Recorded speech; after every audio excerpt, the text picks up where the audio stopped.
Okay ಇವತ್ತಿನ ವಿಡಿಯೋದಲ್ಲಿ ನಾವು ಹುಣ್ಣಿಮೆಯ ದಿನದಂದು ಸಮುದ್ರದಲ್ಲಿ ಅಲೆಗಳ ಏರಿಳಿತ ಬಹಳ ಜೋರಾಗಿರುತ್ತೆ.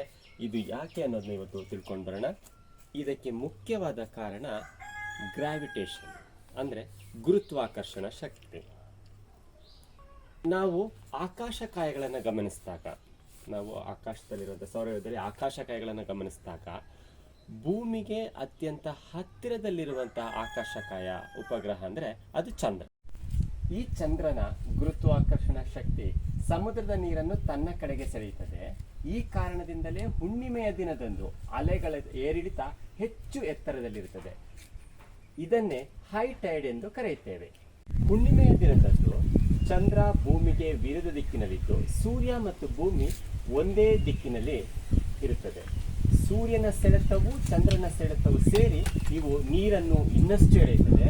ಇದು ಕೆಲವೊಮ್ಮೆ ಸ್ಪ್ರಿಂಗ್ ಟೈಡ್ ಅಂತ ಕರಿತೀವಿ. ಇದು ಸುನಾಮಿ ಮತ್ತು ಅತಿವೃಷ್ಟಿಯಂತಹ ಹಲವಾರು ಅನಾಹುತಗಳನ್ನು ಕೂಡ ಉಂಟು ಮಾಡುತ್ತದೆ.